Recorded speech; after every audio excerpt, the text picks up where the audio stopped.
Ассалаумағалейкум. Бүгін мына Құдай қаласа Ташкентский бір шайхана палау істеп көрейін деп жатырық. От жағып қойдық. Так, шайхана палауға керегі мынандай болады екен. Таза туралған 1 кило сабыз, сары, қызыл аралас.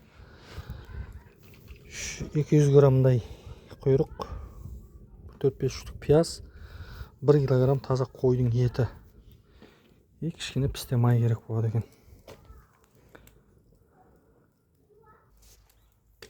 Бисмилля деп бастаймыз жұмысымызды. Кішкене май құйып аламыз қазанға. Құйрық майды ертіп алу үшін.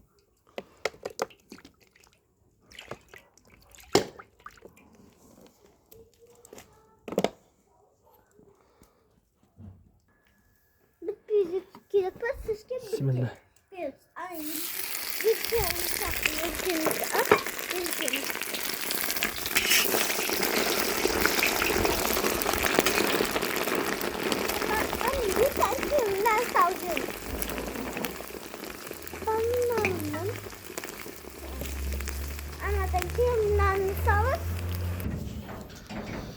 Құйрықты осыны золотистый цвет болған кезде алып алады екенбіз бұны.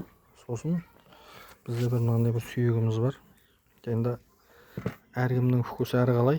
Біреулер салат, біреу самайды. Мен салып көрейін дедім сүйекті. Осы бір сүйектің өзін бірінші жастап қызартып қуырып аламыз бұны.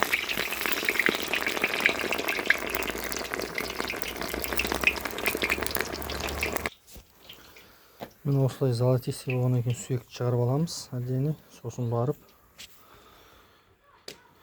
бірінші пиязымызды саламыз.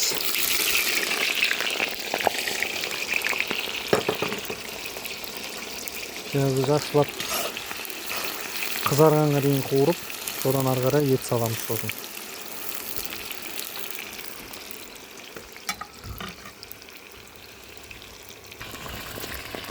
Пиязымыз жақсылап қызарғаннан кейін барып етті саламыз. Тағы да бұны жақсылап қуырамыз. Негізі құрметті көрермендер, мен повар емеспін. Оны айта кетейін. Мен ешқандай жерде повар жұмыс жасамаймын. Просто менікі хобби. Үйде қызығысқа балаша істеп берген. Ұнайды өйтіп үйде істеген. Мен ешқандай повар емеспін. Енді кемшілігі болса ренжімейсіздер. Қолдан келгенше көрсетіп бармын сіздерге.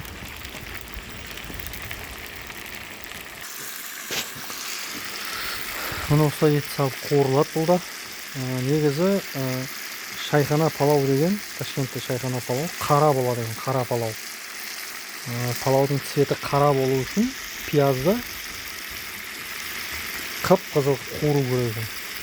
Сол кезде палаудың цветі қара палау, шайханский палау болып шығады екен бұл. Кішкене қуырамыз, сосын барып үстіне сәбізді салатын боламыз. Сәбіз салған процесті де көрсетеміз. Сәбізімізді де салып алдық, енді бұны да жақсылап қуырамыз. Шайхана палауда сәбіз қуырылу керек. Таза қуырылу керек шайхана палауда. Егер де той палау істейтін болсаңыздар, сәбізді салады, сосын артынша сразу суыны құйып жібереді. Шайхана палауда сәбізі өлгенше дей ма, сөйтіп қуырылады сәбізі. Оны ұмытпаңыздар.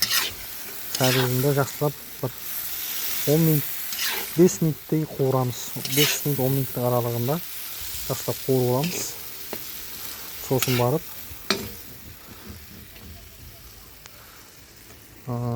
алғашқыда салып қызартып қуырылған сүйегіміз бар, сосын саламыз да, сосын артынан суын құямыз. Мына сәбізімізді де қуырып алдық жақсылап, әдемелеп. Сосын оған сүйегімізді салатын боламыз ортасына.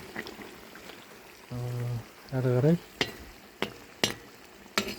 тағы бір айтып кететін жайт бар. 1 килограмм палауға 1 литр су құйылады. 1 литр су құямыз 1 кило палауға. 1 литр су. Сосын біздің алдын ала дайындап қойған заттарымыз бар. Мына чеснокты жуып шайып дайындап қойғанбыз. Сосын перецтері бар, былай салынатын. Сосын зрезін себеміз осылайынан.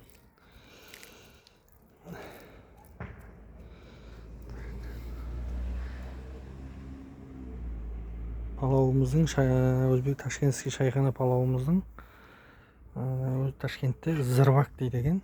Зырвагы міне Құдай қаласа дайын болды. Ол арада зырвак сорпасы дейма 1,5 сағат шамада қайнатылады. 1,5 сағат қайнайды. Ол арада біз уже күрішімізді салардан бір 20 минут, 25 минут алдын жылы суға жібітіп қоямыз.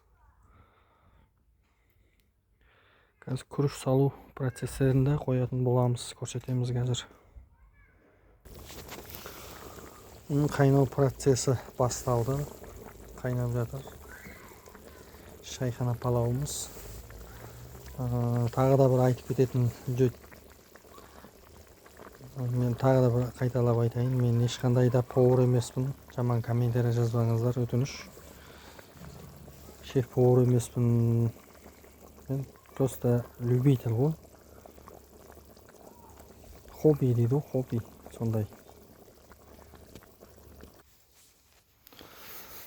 Процесіміз жалғасуда. Күріш салатын уақытқа жақындап қалдық, Құдай қаласа. Күрішті салардан 20 минут, 25 минут алдын дәл осылай жылы суға 3 рет шайып, сосын барып осылай жібітіп қоямыз күрішті. 20 минут, 25 минут тұрғаннан кейін суын төгіп тастап, уже күрішті сала берсек болады.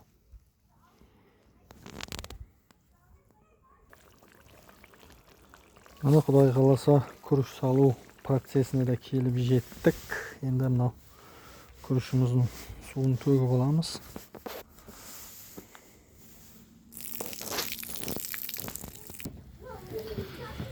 Күріш саларда обязательно астын қатты бір жағасыздар.